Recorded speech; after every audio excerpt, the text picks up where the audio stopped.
Boa tarde, pessoal. Tudo bem? Boa tarde. Muito obrigada pela presença de vocês, por vocês terem disponibilizado o tempo, né, para estar aqui, aprendendo um pouquinho mais sobre uma mentalidade nova, né, sobre meditação cristã e a ciência. Então, em primeiro lugar, eu quero agradecer cada um de vocês por ter disponibilizado seu tempo. Só isso já mostra que vocês são pessoas acima das outras, porque no domingo à tarde vocês poderiam estar fazendo qualquer coisa, mas escolheram aprender algo novo. Né? Escolheram estar aqui para dar um passo a mais de crescimento pessoal, crescimento espiritual. E eu tenho certeza que Deus vai honrar isso na vida de vocês, vai honrar essa escolha e esse tempo que vocês estão dedicando a isso. Então, muito obrigada. Antes dela começar a palestra, eu queria pedir para vocês, a gente está fazendo uma oração por ela, né? Deus vai conduzir. Santo Espírito, em nome de Jesus, eu quero colocar a vida dentro de uma vida presente, explicando Jesus Cristo. O teu Espírito Santo possa estar fazendo presente aqui nessa casa, como o Senhor já sabe. Deus, muito obrigada pela tua presença. E abençoa a família, Deus, para que da boca dela, Deus, saiam palavras de vida, palavras vindas de teu trono, da vida de quem está aqui nessa tarde. Te agradecemos em nome de Jesus. Amém. Alguma vez vocês já tiveram alguma reação? Fizeram alguma coisa que depois de alguns minutos, algumas horas, alguns dias talvez, você para e fala: meu Deus, por que eu fiz isso? Por que eu reagi dessa forma? Já aconteceu com você? Que algo parecido? Comigo sempre acontece, né? Acontecia com mais frequência, hoje acontece com uma frequência um pouco menor, mas é inevitável que isso aconteça. E a gente se pergunta, né? Eu não entendo por que eu agi assim. Eu não consigo entender. E aí a gente vem aquela atitude, aquela coisa que resulta em culpa. A gente começa a se sentir culpado de ter feito algo que a gente não gostaria de ter feito efetivamente. Paulo passou por isso também e deixou escrito na Bíblia para a gente, né? Deixou escrito lá em Romanos 7, no versículo 19. O que faço não é o bem que eu desejo, mas o mal que eu não quero fazer, esse eu continuo fazendo. E esse é um impulso do ser humano. Né? Isso é algo que é uma luta constante. É o espinho na carne, né? Aquela coisa de você realmente ter reações desproporcionais frente a um evento. Mas por que, né, que tudo isso acontece? Nós agimos num modo como se estivéssemos num piloto automático. E tudo isso acontece porque nós temos um condicionamento mental. Exatamente essa é a palavra, condicionamento mental, algo que nos condiciona a agir de determinada forma.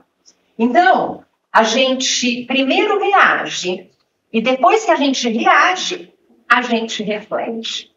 E essa dinâmica de reagir e depois refletir, ela faz com que a gente acabe ferindo pessoas que nós amamos, faz com que a gente acumule cansaço, acumule culpa, carregue culpa. E não está certo.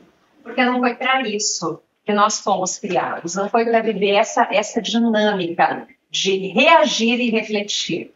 Mas é uma dinâmica contrária. É algo onde nós deveríamos agir ao invés de reagir, sendo que antes disso deveria haver esse processo de reflexão. Mas por que acontece assim, dessa forma? Isso é o que a gente vai falar hoje. Essa é a resposta que eu quero trazer para vocês hoje. Por que nós, ao invés de agirmos, nós reagimos? E por que a reflexão ela não vem antes desse processo?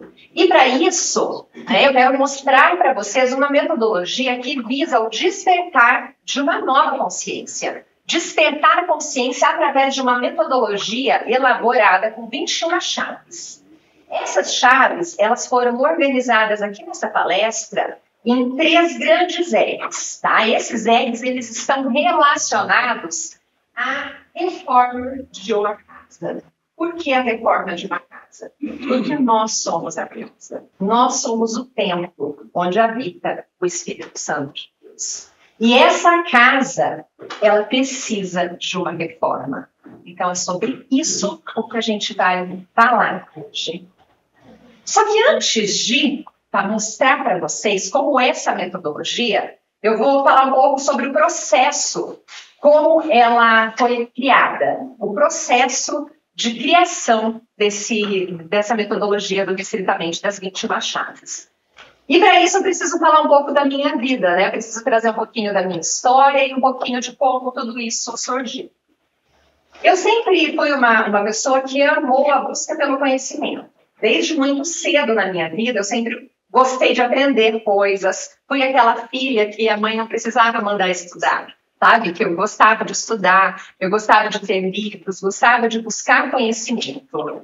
E esse conhecimento, ele não era só um conhecimento científico, conhecimento de letra, mas eu também queria conhecer mais a Deus. Então, desde pequena, por ter sido educada, né, numa família cristã, eu tive acesso muito cedo à Bíblia, à igreja. Meus pais me ensinaram a ler a Bíblia, me ensinaram a orar, me ensinaram a ter essa busca por Deus.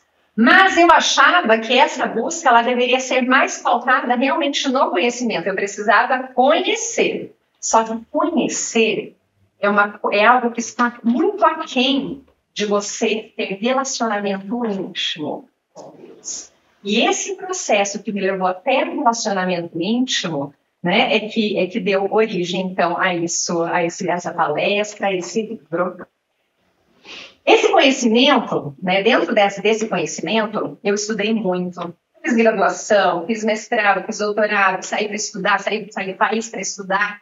Né? E me casei muito cedo, né?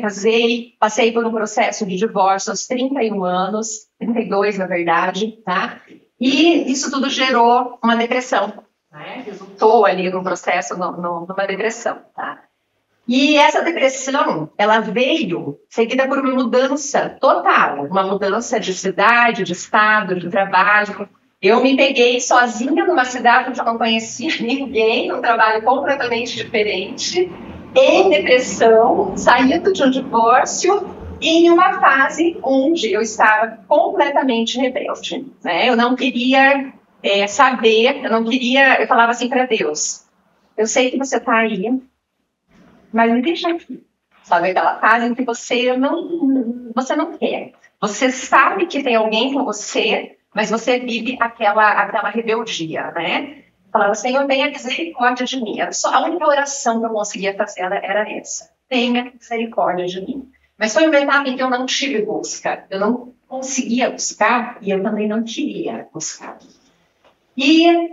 Mas mesmo assim, eu pedia misericórdia. E o nosso Deus é um Deus de misericórdia. E Ele foi misericordioso comigo. E Ele ouviu as orações da minha família, as orações da minha irmã, as orações dos meus pais. E mesmo eu estando ali, distante dEle, não querendo ter essa proximidade, ainda assim a mão dEle me alcançou. E Ele me deu a chance de um novo recomeço. Dentro deste recomeço, né, eu conheci o meu marido e com um ano que nós estávamos juntos, eu engravidei. Nesse processo, saímos do país para fazer um pós-doutorado e eu engravidei. E aí veio a minha pequenininha que está ali, a Pietra. E a gravidez, ela trouxe algo muito novo em mim. Ela trouxe um temor muito grande. Quando eu engravidei, eu olhava e eu pensava assim, como que eu vou ensinar a minha filha nos caminhos do Senhor, se eu não estou trilhando esses caminhos. Então, isso me trouxe um temor muito grande. E eu me lembrava de provérbios que falavam assim, ensina a criança no caminho. E eu falava, não adianta eu apontar o caminho, eu preciso estar no caminho. E aí, nisso, eu voltei a buscar, voltei com essa busca. Fui orientada, né, a participar de grupos de WhatsApp. A minha irmã me apresentou o grupo da Alameda. Alguém aqui fazer parte, não sei, o Águas Profundas. Vocês parceira. Eu fiz parte do Águas Profundas durante o ano de 2019, 2018 e 2019. E foi ali, naquele grupo, que o Senhor começou a trazer conforto para o meu coração e mensagens. E aí eu comecei a ter um relacionamento muito íntimo com Deus, mas eu ainda não ia na igreja, porque eu ainda não tinha encontrado um local para frequentar e eu ainda não sentia que era o momento, como se eu não me sentisse digna daquilo. Acho que muitas pessoas acabam passando por isso, né? Achando que a igreja, na verdade, é um local de pessoas perfeitas, onde não pode ter alguém que já errou. Né? E eu tenho uma ideia muito equivocada, porque a igreja, na verdade, ela deveria ser um local de né? E não um local de julgamento. Mas, infelizmente, por muitas vezes existirem pessoas aí, humanos como qualquer um de nós, que julga, que aponta o dedo, a gente acaba se sentindo com um pouco de medo de estar ali naquele ambiente. Mas o que eu entendi, que isso não tinha sentido.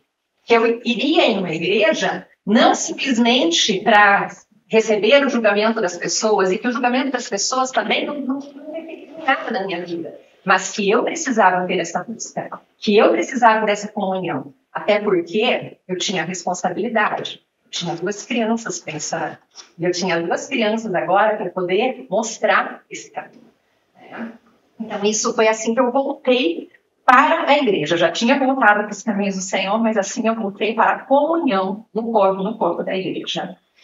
E nesse processo eu comecei então a experimentar da bondade de Deus, a experimentar deste renovo que o Senhor traz para a nossa vida.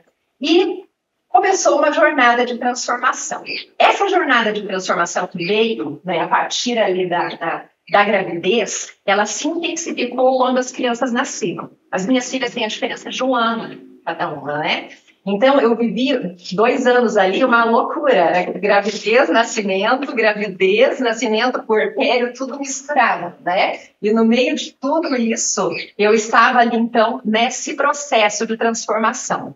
Passei também pelo Voe Borboleta, né, da Batista, e ali também foi um grande marco na minha vida. Fiz a escola do alto com o Conrad, tudo na época, tudo online, né? Na época do online, como eu estou em Londrina, eu consegui acompanhar muito bem essas coisas, esses projetos no online. Tive um mergulho profundo e intencional. Busquei imersões, fiz cursos, li livros, estudei muito, né? E tudo isso resultou, então, ali nessas transformações. Mas, como toda transformação, vieram os conflitos internos e externos, porque a gente começa a mudar e isso reflete, e não é todo mundo que está pronto para aceitar o que está mudando. Né? Então, ali começaram também alguns confrontos, né? Tanto eu ali, né, na minha busca interna, quanto com os meus relacionamentos. Mas gerou uma transformação, né? Começou ali o processo de transformação.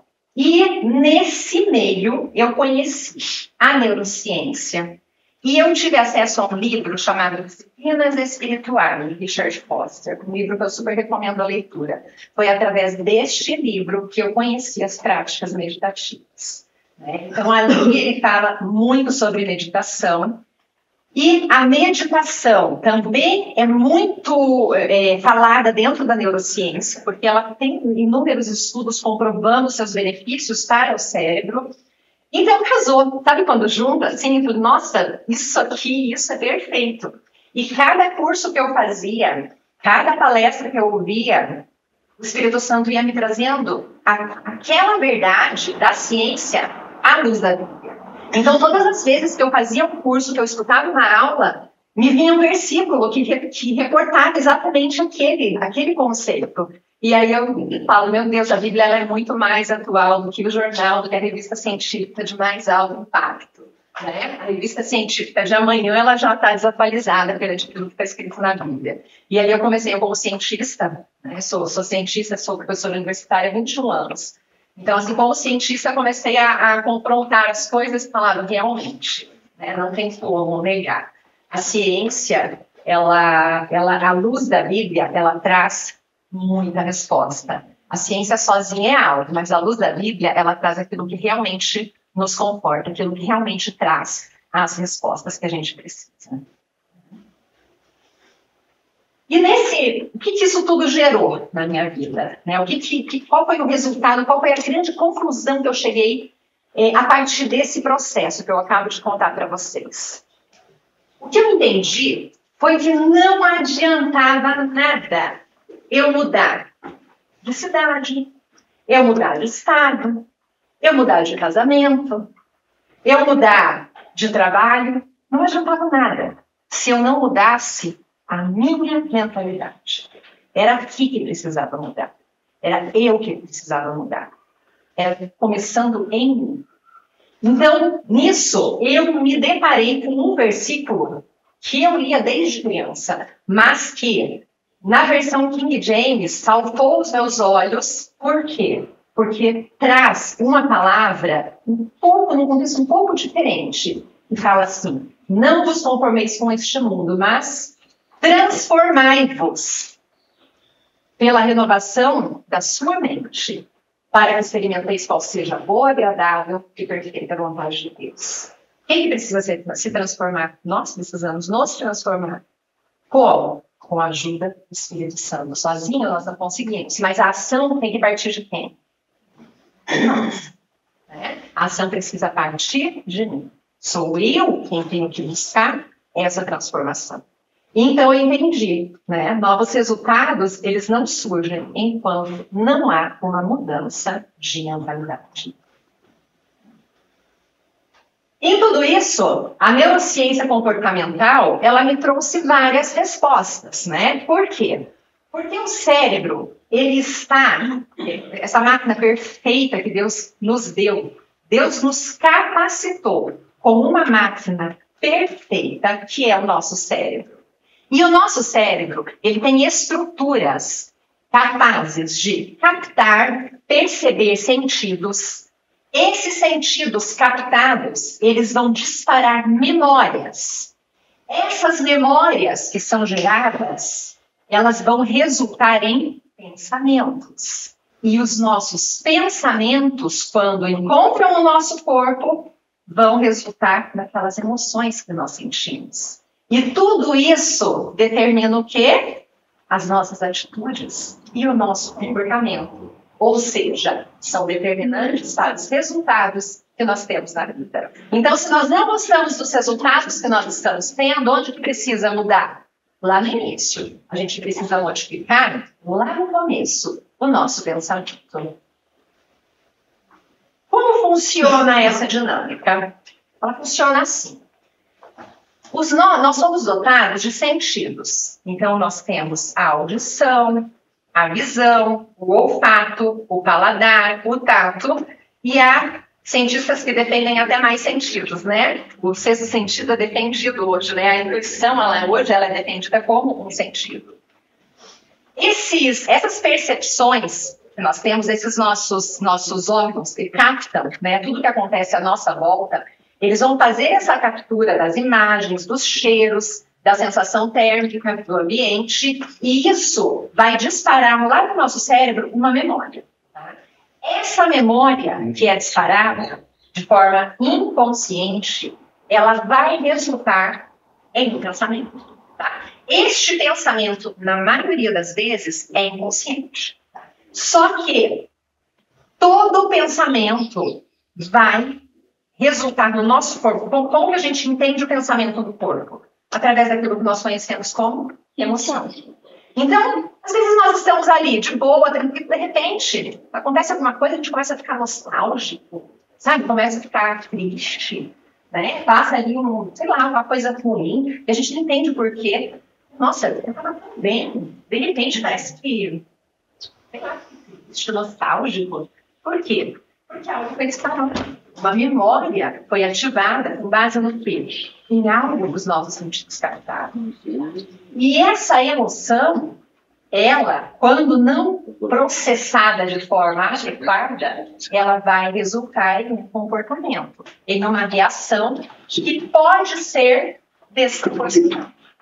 Então, assim, se nós temos, né, um processamento adequado das nossas emoções, nós conseguimos agir frente a esta emoção. Mas, se nós não processamos de forma adequada, aí vem a reação. Aquela reação desproporcional. Aquela reação que gera a culpa, a vergonha, a tristeza. Entende essa dinâmica? Tá? Tudo começando ali do pensamento. E como que nós chamamos isso? Né? Hoje, isso é conhecido como gatilho. Vocês já ouviram falar nesse termo, né? O que são gatilhos, então? Esses gatilhos que nada mais são do que fatos que são disparados por causa dessa memória, tá, que estava ali armazenada, quando esses gatilhos não são identificados, tá, e processados de forma consciente, eles vão resultar no quê? Em uma reação instintiva. Tá? Fazemos o que não queremos, mas somos impelidos por essa ação inconsciente. E essa dinâmica, então, vem de onde? Nosso cérebro. Né? O cérebro, ele é dotado por várias estruturas que eu coloquei ali de diferentes cores. Aquela parte da frente, que é a parte laranja, é chamada de córtex pré-frontal. O córtex pré-frontal é aqui, tá? Ele fica nessa região. É uma parte do cérebro que só está desenvolvida na vida adulta, tá? Então demora muito tempo para que isso se desenvolva. Uma criança não tem essa região desenvolvida. E o que é responsável essa região? Ela é responsável pelo processamento das emoções e pela razão. Então não adianta a gente esperar de uma criança uma reação proporcional.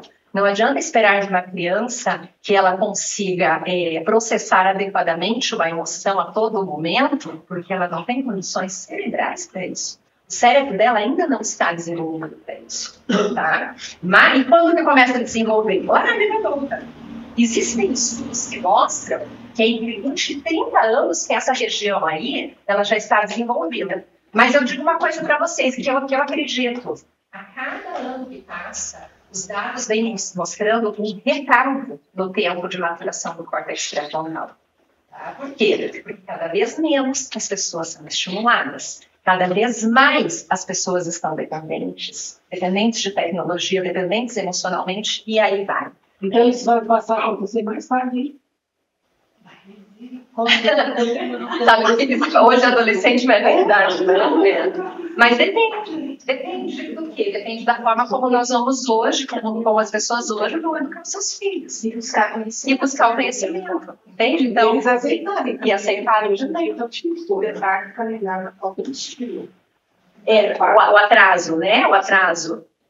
Com certeza, eles são menos estimulados, raciocínio, pensamento. Exato. Então, cada vez mais isso vai se atrasando.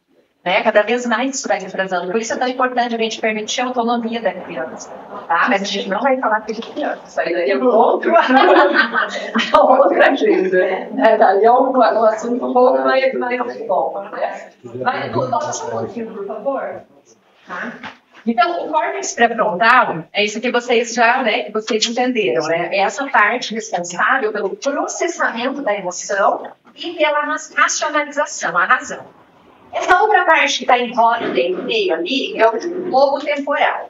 No lobo temporal existe um complexo chamado de complexo amidaloide.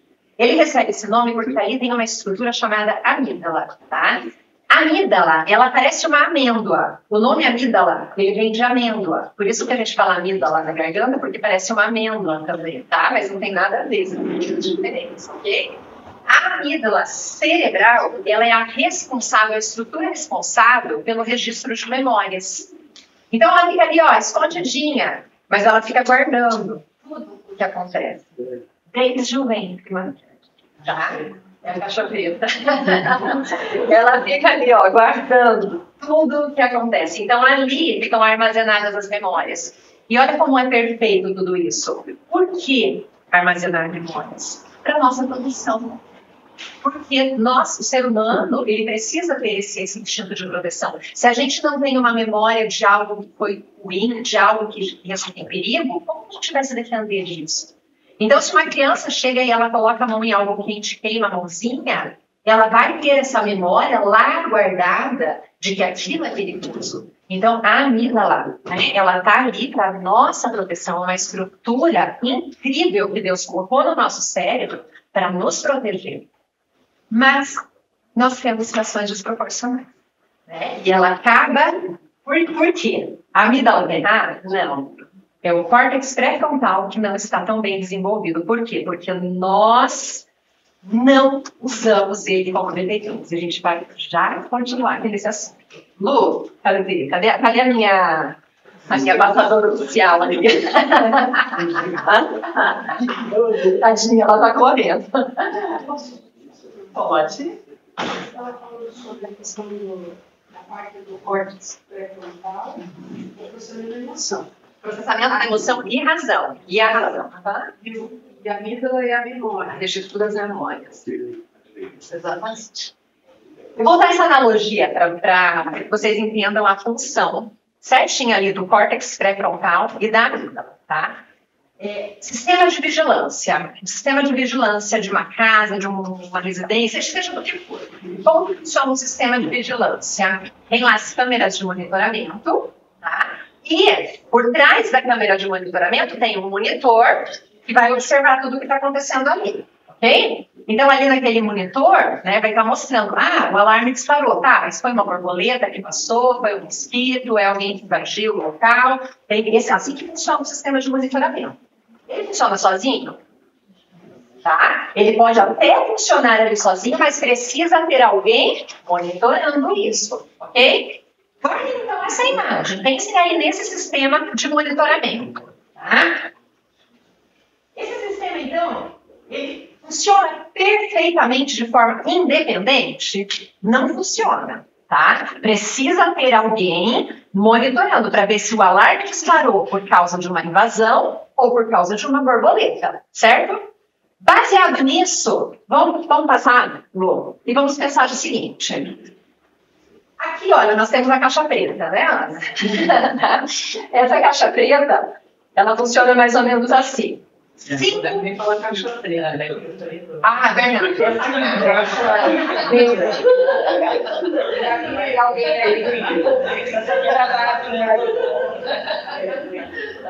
Então vamos lá e vamos editar.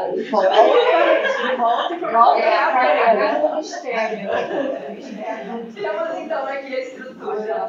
Essa imagem, ela mostra como funciona o processamento do nosso pensamento. Eu sei que vocês aqui já sabem, algumas já sabem a resposta.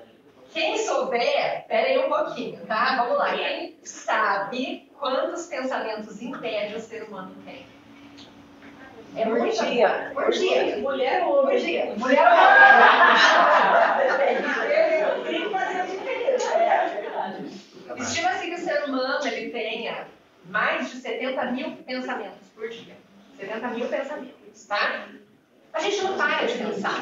O nosso cérebro, ele foi projetado para isso. A gente não para de pensar, tá? O cérebro, ele não para. Só que desses 70 mil pensamentos, estima-se que apenas algo ali ao redor de 5% sejam pensamentos conscientes. Os outros 95% são inconscientes. Lembra da história do disparo, das percepções, a percepção que vai lá, vai disparar uma memória, essa memória disparada vai gerar um pensamento que na maioria das vezes é inconsciente. E aí o que a gente faz? A gente reage e não age. Passa a dinâmica? Será que é fácil a gente observar tudo isso? Como que faz, então, se 95% é inconsciente? Né? Tem ali, uma margenzinha ali no meio, que é chamado de, como que é a louca? Pré-consciente, que é a psicanálise, né? Fala que é algo que está ali na superfície, algo que pode vir à tona através de terapias, por exemplo, tá? A psicanálise fala muito isso, né? E uma das funções da psicanálise é justamente ajudar as pessoas a trazerem para a consciência isso que está ali naquela região. O pré-consciente são as memórias que a gente acessa a longo, por exemplo, o que eu comi no almoço semana passada, se eu pensar. Ou o telefone de uma pessoa que eu usava muito. Então, isso está no pré-consciente. São aquelas memórias que não são muito usadas. Não são muito usadas. Agora, o que a gente consegue acessar pela psicanálise é só o que está no inconsciente. Olha só, né? Como que a gente vai conseguir acessar tudo isso? E essas memórias que ficam ali, olha, inconscientes, a maioria delas, tá? São memórias negativas. Por quê? Porque para que foi feito mesmo a amígdala? Para nossa proteção. Então, eu preciso registrar algo que é bom? Eu preciso, para minha proteção, eu preciso registrar algo que é bom? Não. Eu preciso registrar algo que vai causar perigo, que vai me causar dano. Tá? Então, a maioria dessas memórias, elas estão associadas a medo, a luta e a fuga. A maior parte dessas memórias. Tá? Pode passar, Lu. Isso. E agora que vem a questão. Isso é a parte consciente que nós temos, 5%, tá? Dos nossos pensamentos diários. Também estiverem em um estado de consciência. E aí? Quando? E aí? Porque se só 5% é consciente, e se esses 5% também estiverem inconscientes, sabe o que isso significa? Um sistema de monitoramento desativado. Significa que o sistema está no piloto automático. O nosso consciente está inconsciente, tá? E aí entra algo chamado de autorresponsabilidade, que é o quê? É a gente despertar e a gente entender se nós estamos realmente conscientes a respeito das coisas que passam na nossa mente, se nós estamos tendo, pelo menos, a vontade de observar esse consciente, ou se a gente vai deixar a nossa vida no ponto automático. E isso cabe a nós. É nossa escolha, é nossa decisão. Mas, digamos que a gente esteja aí, né, nesse patamar de 5% inconsciente, como recuperarmos, então, esses 5% de consciência inconsciente? A resposta é com ferramentas de disciplina. Precisamos de ferramentas, mas as ferramentas não funcionam se a gente não tiver disciplina. Que disciplina é essa? É aquela disciplina que faz eu acordar, fazer atividade física ou ir para o trabalho? Não. É aqui que entram as disciplinas espirituais. É aqui que entra o auxílio do Espírito Santo na nossa vida. Porque não é uma simples disciplina. É uma disciplina que vem a partir de comunhão e de entrega, com intimidade com o Espírito Santo. E essas ferramentas, elas vêm da neurociência. Então, a neurociência, ela traz o conhecimento, ela traz a experiência, né? Isso, associado à luz da palavra de Deus, é o que vai gerar a transformação e o relacionamento. Porque nós somos criados para ter uma mente como a de Jesus. E a Bíblia fala isso em 1 Coríntios 2, de 14 a 16. Esse texto é um texto que nós precisamos ter muito, muito temor ao ler. Quem não tem o Espírito não aceita as coisas que vêm do Espírito de Deus, pois eles são loucura. E não é capaz de entendê-las, porque elas são discernidas espiritualmente. Mas quem é espiritual discerne todas as coisas. E ele mesmo, por ninguém é discernido. Pois quem conheceu a mente do Senhor para que possa instruí-lo? Mas nós temos a mente de Cristo. Temos a mente de Cristo? Como será que é a mente de Cristo para a gente poder afirmar e para que a gente possa estar lá? Nós temos a mente de Cristo. Pode deixar. Se os nossos pensamentos... Pode voltar. Adianta.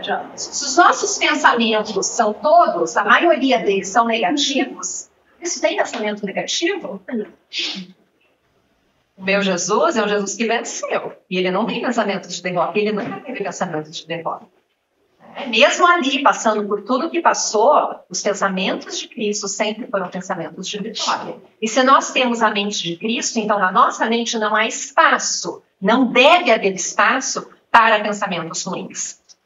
Mas, estima-se que de 60% a 80% dos pensamentos que nós temos acesso, dos pensamentos humanos, são o quê? Negativos. De 60% a 80% dos pensamentos que nós temos ao longo do dia são negativos.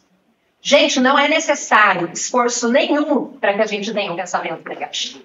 Assim como numa casa, não é necessário esforço nenhum para que uma casa vire caos. É necessário esforço, gente, para a casa ficar bagunçada? Não sei na casa de vocês, mas na minha, eu arrumo a casa às 6 da manhã, depois que minhas crianças acordaram, 5 minutos depois a casa virou. E se mesmo quem não tem criança, se a gente não tiver um esforço consciente, se eu não for lá, usei a louça, eu lavo a louça, caiu algo no chão, eu valo. Se eu não fizer isso, minha casa vai virar um caos. Para que a casa se mantenha limpa e organizada, é necessário um esforço consciente.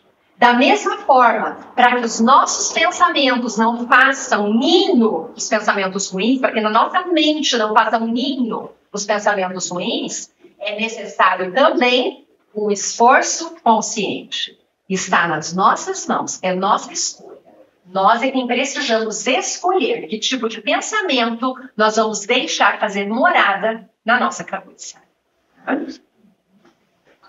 Jeremias falou isso. Quero trazer à memória tudo aquilo que pode me dar esperança. Eu quero, conscientemente. Se eu quero, eu busco. Se eu busco, eu vou conseguir.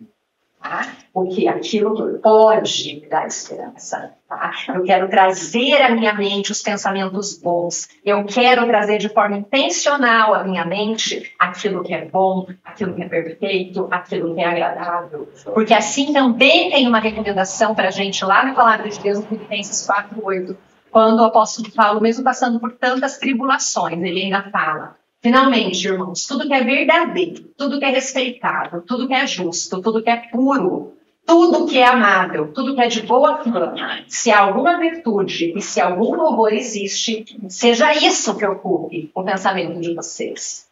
Pensamento, um esforço consciente de um erro desperto. É necessário despertar. É necessário sair do modo piloto automático. É necessário trazer uma nova mentalidade para que assim nós possamos de fato afirmar: eu tenho a mente. Um esforço consciente. E aí que entram as 21 chaves do Irrestritamente. As 21 chaves para despertar essa consciência, que passam por 3 etapas. Primeiro, uma revisão, uma reestruturação e uma revitalização. De quê? Da morada, do templo do Espírito Santo.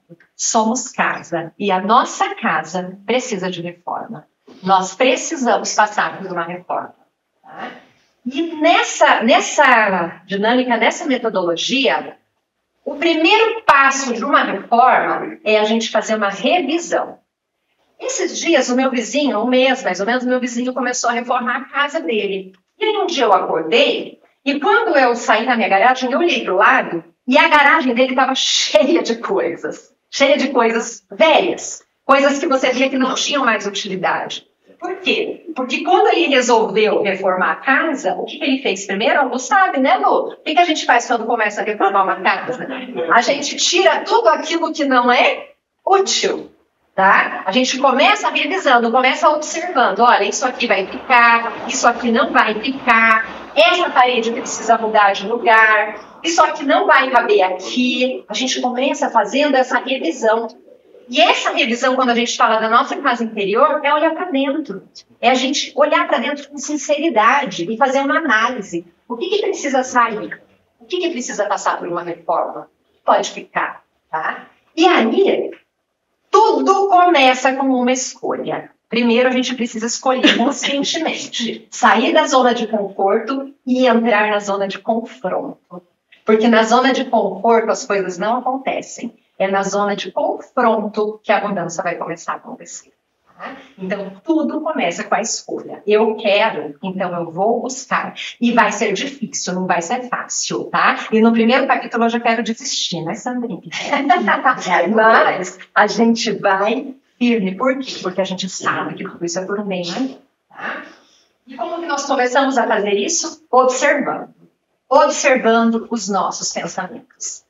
Observar o pensamento é a primeira etapa para você sair do modo piloto automático. Você começa observando, porque a gente vive ali, ó, vai fazendo uma coisa, fazendo outra, multitarefa, né? E a gente nem analisa as coisas que nós estamos pensando.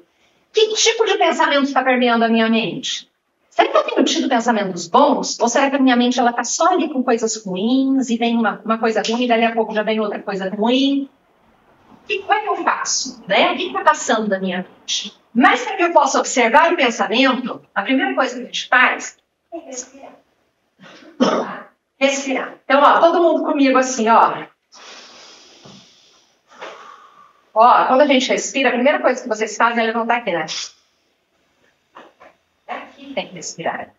É aqui, ó. Tem que Enche o pulmão, enche o abdômen de ar, solta. E quando soltar, esvazia. Sabe, se precisar apertar a barriga para ajudar a esvaziar a técnica, respirar com intencionalidade, com vontade.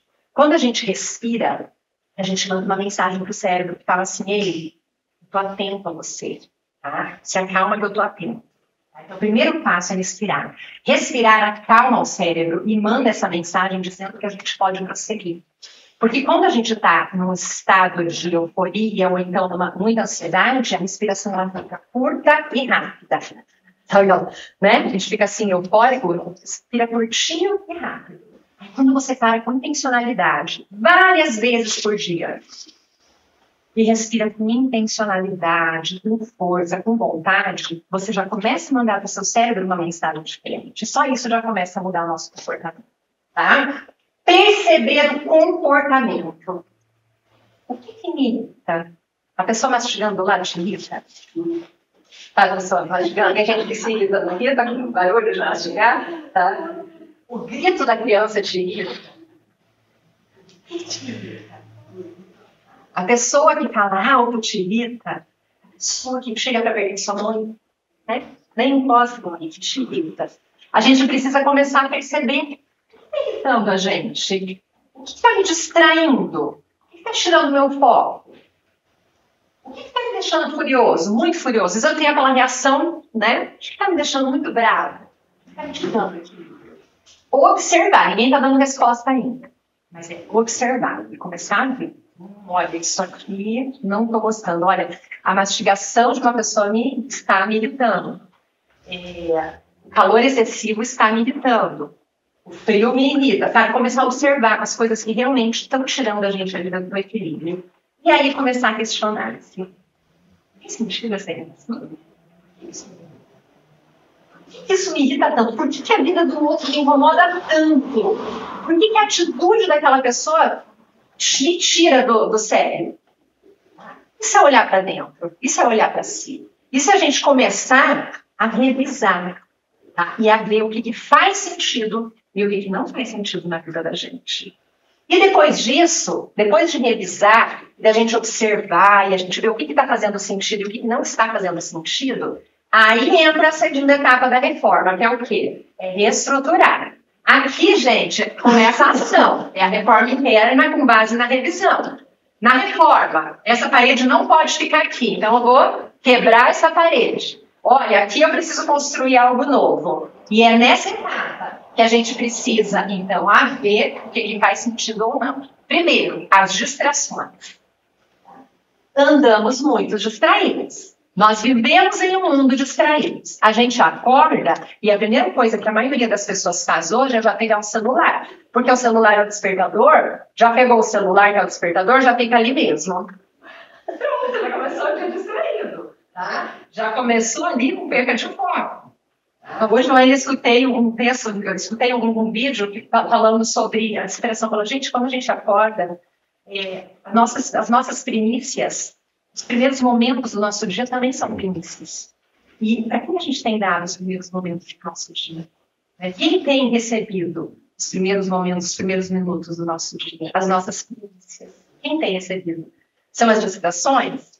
Ou será que nós temos colocado o nosso Deus no lugar certo?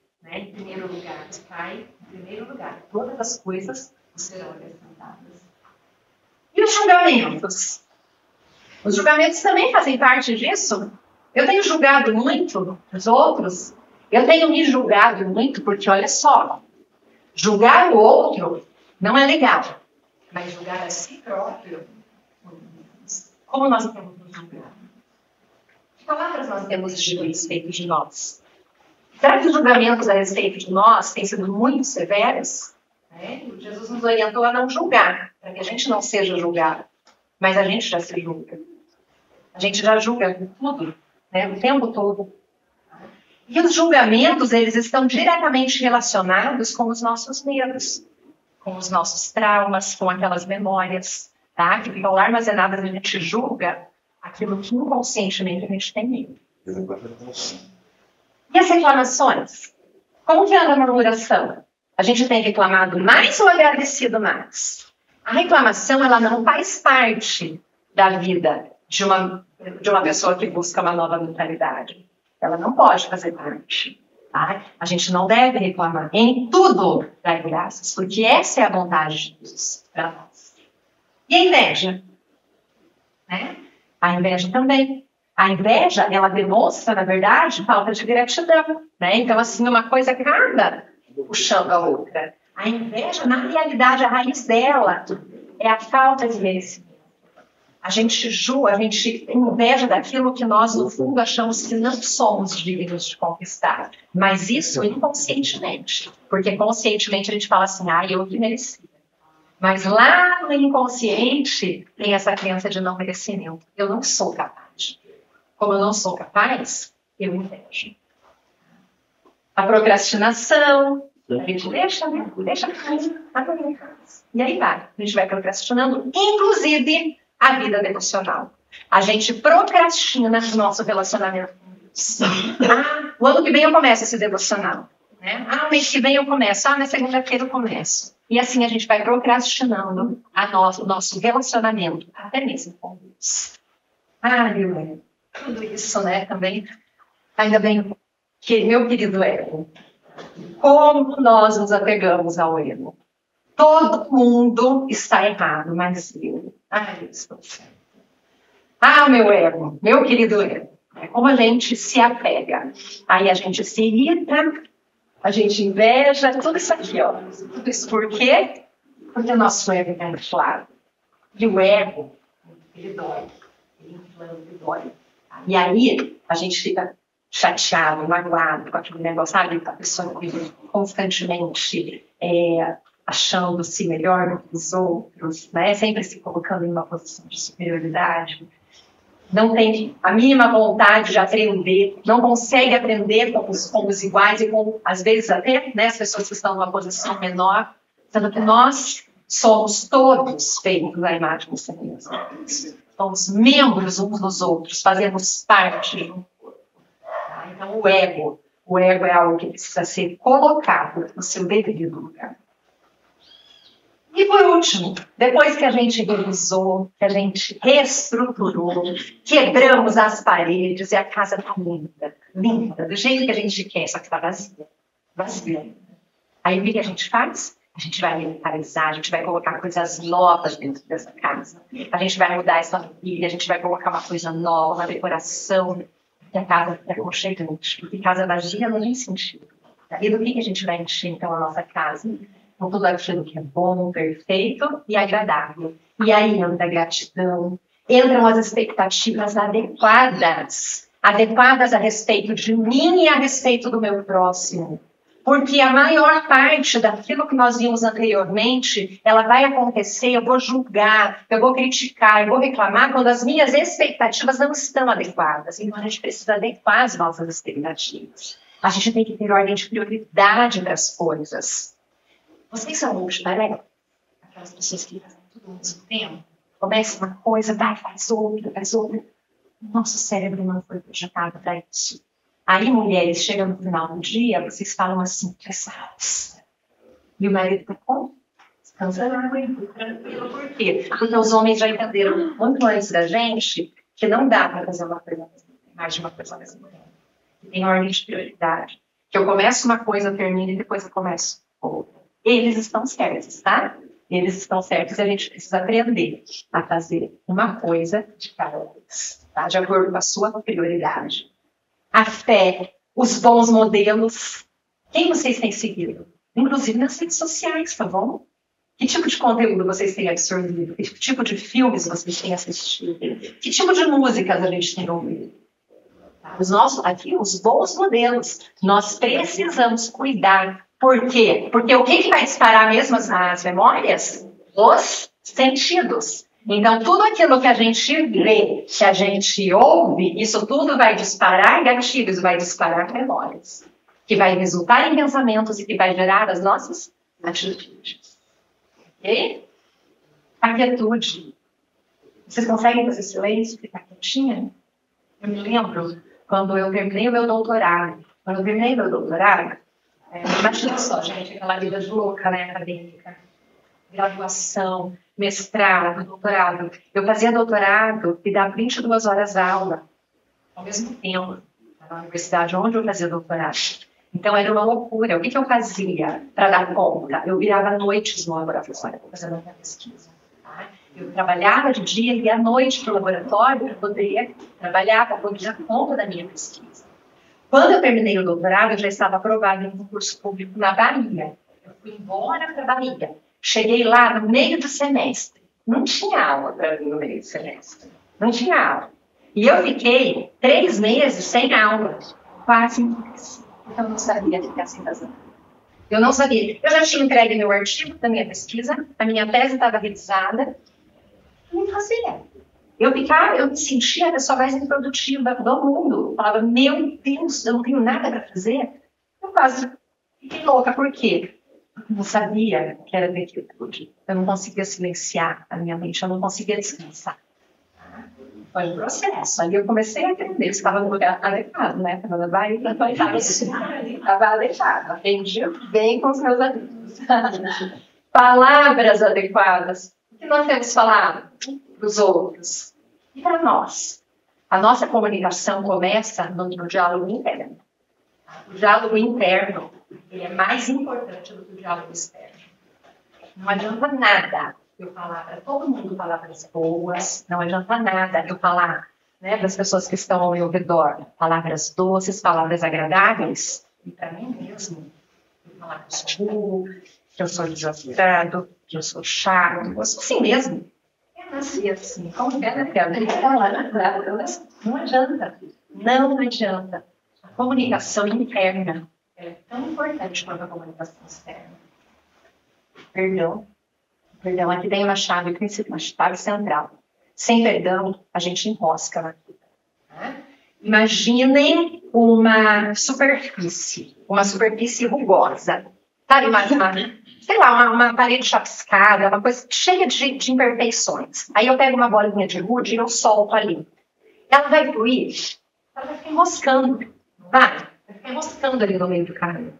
Tá? Mas se eu tiver uma superfície bem lisinha, se eu soltar essa bolinha, o que ela vai fazer? Ela vai fluir, ela vai deslizar com facilidade. O perdão é como uma superfície rugosa na vida da gente. A falta de perdão, ela é essa superfície rugosa. Tá? Quando nós não perdoamos, as coisas não ficam da gente. E a vida não flui. O perdão, ele libera a vida para que ela possa fluir. Então, a gente precisa exercitar e dar perdão, né? Perdoar as pessoas que nos ofendem, assim como Jesus nos ensinou. E a renovação diária da mente, porque sem a renovação diária da mente, nada disso é possível. É diariamente, é como maná no deserto. Deus mandava o maná todos os dias. E se guardasse de um dia para o outro, ele estragava. Ok? Por quê? Porque a lição que fica para a gente é que a busca precisa ser diária. Não adianta eu ir na igreja no final de semana e durante a semana eu não ter comunhão, não ter relacionamento. Não adianta fazer um dia e pular 3, fazer um dia, cai no outro. Não é prioridade, são as primícias. São os primeiros momentos do nosso dia, aquilo que a gente precisa entregar para ter essa renovação da mente. Aquela palavra que Deus tem para a gente de manhã, ela é para aquele dia que a gente está vivendo. Ela não é para aquele dia. Ela é para aquele momento, é para das dificuldades que a gente vai ter naquele dia. Mas tudo isso demanda, então, o quê? Um esforço consciente. Porque nós precisamos estabelecer novas rotas neurais no nosso cérebro. Gente, rota neural é uma coisa que está lá muito estabelecida. Desde que a gente nasce, todos os aprendizados, eles vão formando essas rotas neurais. Tá? É como se fosse uma estrada asfaltada, caminho fácil de transitar. Todo hábito novo, ele é uma estrada secundária, cheia de mato, a gente precisa ir destravando, tá? Até que ela se torne transitável. E isso exige de nós, então, um esforço consciente. E a meditação é uma ferramenta que nos ajuda a tudo isso, nos ajuda a aquietar a mente, a eliminar os ruídos externos e internos. Ela nos ajuda a ocupar os espaços vazios. Ocupar os espaços vazios é tão importante, por quê? Porque Jesus ensinou, uma casa vazia, ela é um terreno perigoso. Tá? Uma casa vazia e limpa, ela é habitação para qualquer coisa. E Jesus deixou esse exemplo da gente. Não adianta eu limpar a casa e eu não encher essa casa daquilo que é bom. E essa é a grande diferença entre a meditação tradicional convencional e a meditação cristã. Aqui, qual é o nosso objetivo? Aqui o objetivo é aquietar a mente, diminuir os ruídos externos e os ruídos internos. E com esses ruídos, lá de modo multi, sabe, diminuindo o volume deles, aí a gente vai conseguir ouvir o Espírito Santo e a gente vai conseguir colocar conscientemente tudo aquilo que é bom, perfeito e agradável, através da palavra de Deus. É aqui que entra, né, a grande chave.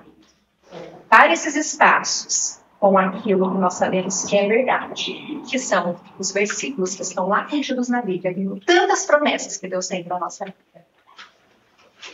Então, eu vou convidar vocês para participar agora comigo de uma meditação. Vocês já gostaram? Já fez, né? Já fez uma meditação cristã. Então, eu vou conduzi-las por esse momento. Eu vou fazer uma leitura de uma meditação. Nós vamos colocar uma música. Eu quero convidar vocês para se sentar de uma forma bem confortável. Coloca a bolsa do lado, usa a cadeira na frente. Encontrem uma posição boa. Coloca a mão assim, ó, de uma forma confortável.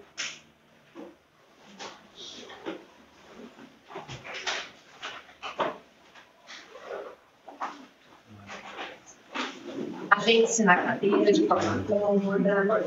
Coloque as suas mãos sobre as suas pernas.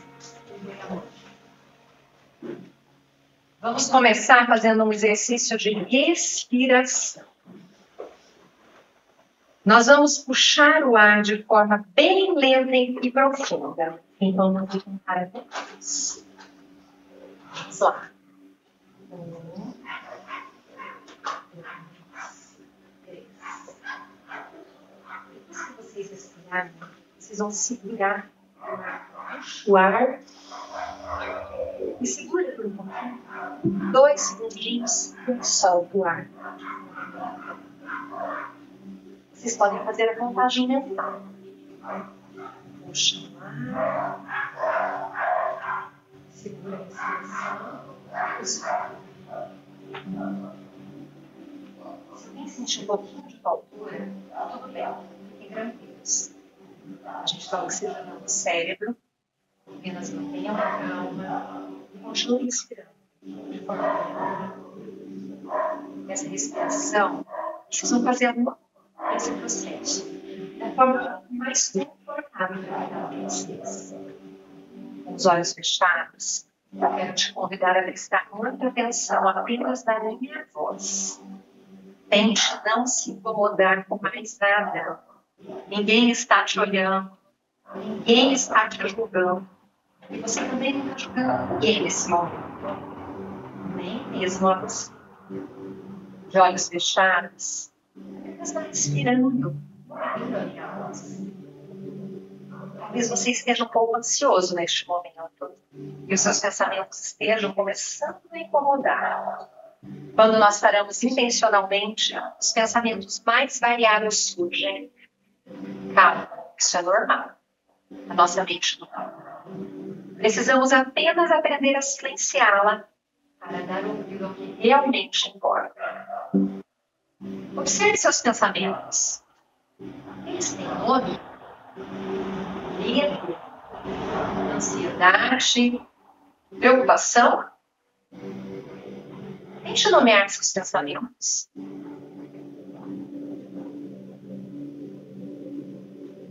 Agora você já sabe o nome deles. Apenas diga mentalmente. Ok, preocupação. Eu já te vi, pode ir embora. Medo, você pode sair. Ansiedade, você não é. Foque apenas na sua respiração. Na minha voz.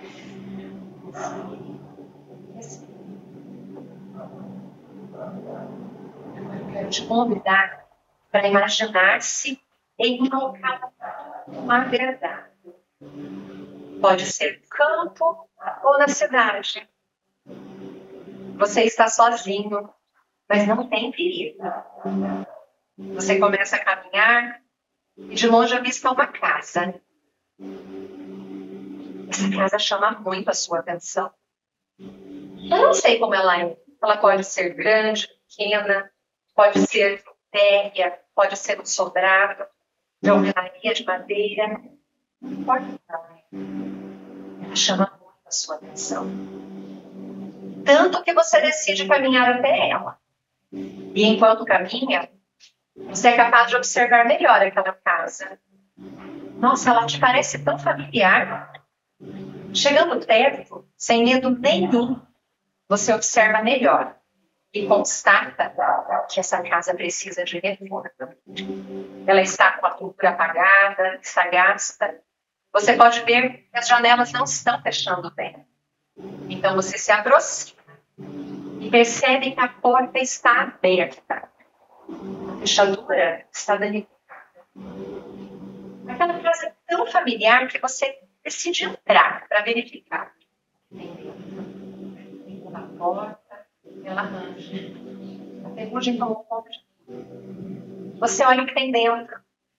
Tem muita poeira, tem teia de aranha. A casa, embora pareça habitada, não está habitada. Os móveis estão sujos. Tem sofá furado e sujo. E lâmpada queimada.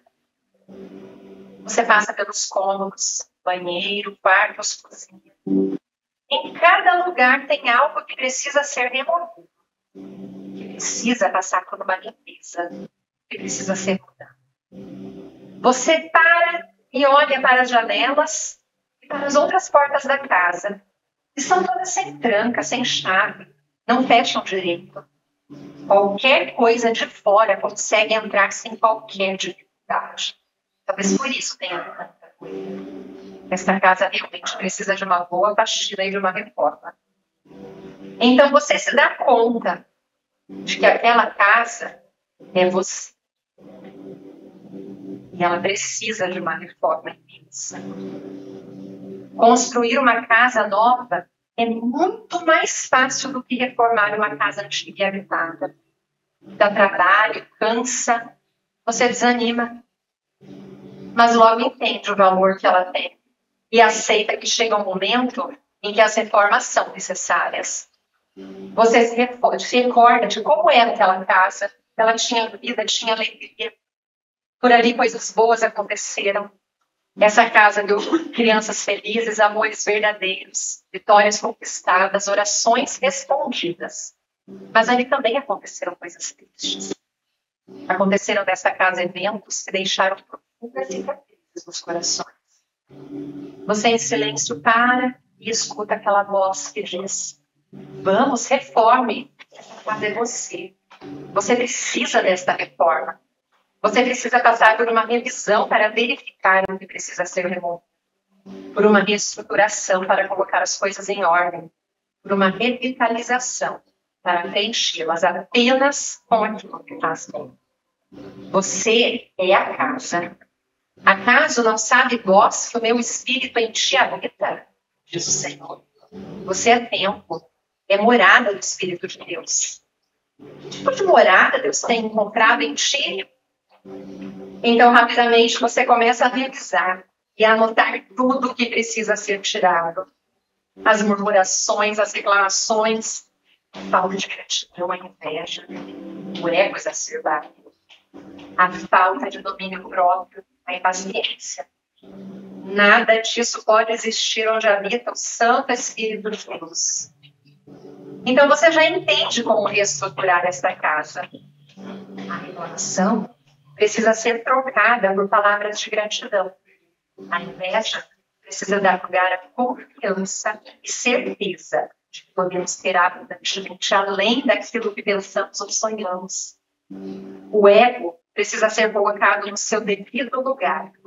Aquele que não perder a sua vida por amor de mim. Não. E após eliminar tudo aquilo que não faz mais sentido, é necessário o novo do céu, o fruto do Espírito é que precisa ocupar os lugares desta casa. A casa não pode ficar vazia. Ela precisa ser ocupada por tudo que é bom, belo e agradável, para assim ser uma habitação confortável, segura e cheia de vida.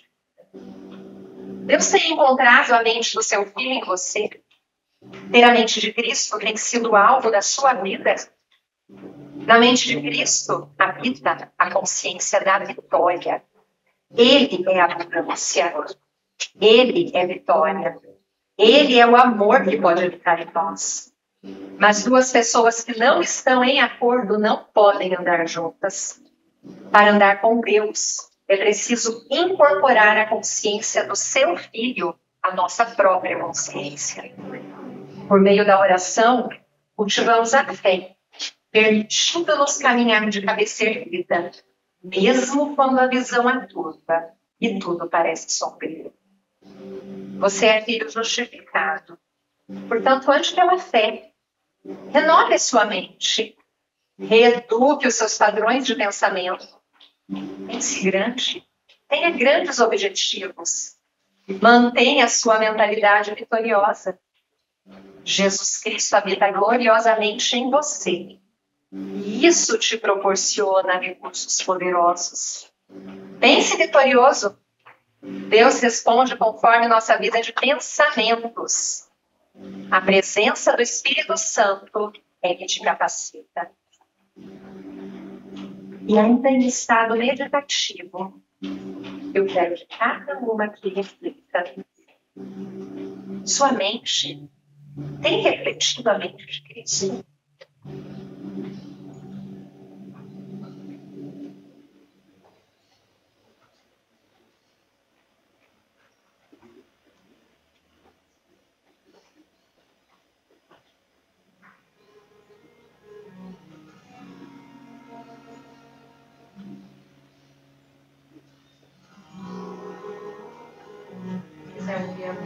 Que a Joyce que a voz rádio, você vai respirando lentamente.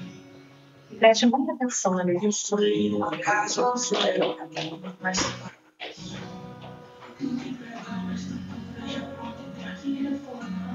Mas sei que é necessário. Onde eu quero pra se mudar, tem muita coisa errada pra consertar. A obra vai ser demorada, difícil eu sei. Mas esse não é te colocar aqui dentro outra vez. Faça o que for necessário. Hoje eu quero pra se mudar. Faça o que não sei. O meu alicerce foi danificado e o telhado tá todo rachado. E a encanação de passado tá velha, tá ruim, tá toda quebrada. Já não existe mais aviação, tá sem energia, sem manutenção. Começa urgente essa reforma em mim. E as portas da casa e até as janelas estão destruídas, elas não fecham. E isso facilitou para o inimigo roubar minha coroa, salvação em mim. A partir de agora, Jesus eu entrego a chave da casa, pois sei que é certo. Se tem em suas mãos, tem sucesso. Começa a abrir, derruba tudo, pode reformar. És um mestre de obras, sou experiente em restaurar. E a minha casa é só o Senhor quem sabe reformar. Começa a obra em mim e faça com que minha casa seja referência. Que o que seja sustentado com tua presença. Que a estrutura da casa seja a tua palavra firmada em mim.